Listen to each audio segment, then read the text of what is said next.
মুম্বাইয়ের বক্স অফিসে ঝড় তুলেছে রণবীর সিং অভিনীত ধুরন্ধর। ব্লকবাস্টার ওপেনিংয়ের পর থেকেই শহরের বহু প্রেক্ষাগৃহে শুরু হয়েছে ২৪ ঘন্টা স্ক্রিনিং। রাত ১টা, ভোর ৪টা, ৬টাতেও চলছে শো, যা সাম্প্রতিক সময়ে খুব কম ছবিই দেখেছে। বলিউড ১৮ থেকে ২০ কোটি আয় অনুমানকে উল্টে দিয়ে প্রথম দিনেই ২৭ কোটি রুপি তুলে সবাইকে চমকে দেয় ধুরন্ধর। চাহিদা বাড়তে থাকায় শুক্রবার সন্ধ্যার পর থেকেই হলগুলো বাড়িয়েছে পোস্ট মিডনাইট ও আর্লি মর্নিং শো।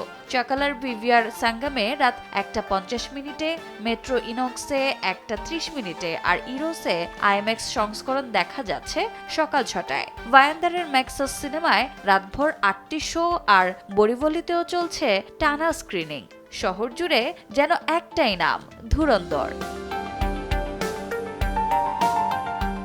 আদিত্য ধর পরিচালিত এই স্পাই থ্রিলারের গল্প পাকিস্তানের লিয়ারিং গ্যাং ভেঙে দেওয়ার এক ভারতীয় গোয়েন্দাকে ঘিরে। রণবীরের সঙ্গে আছেন অক্ষয় খান্না, সঞ্জয় দত্ত, অর্জুন রামপাল ও আর মাধবন। প্যান্ডেমিক পরবর্তী সময়ে সূর্যবংশী, গাঙ্গুবাই, জওয়ানের পর এবার সেই রাত জাগা হাউসফুল তালিকায় জায়গা করে নিয়েছে ধুরন্ধর।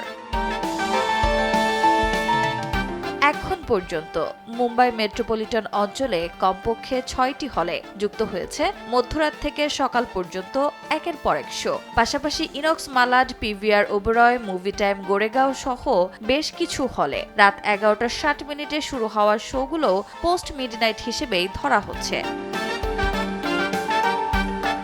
রোজা চৌধুরী, সময় সংবাদ।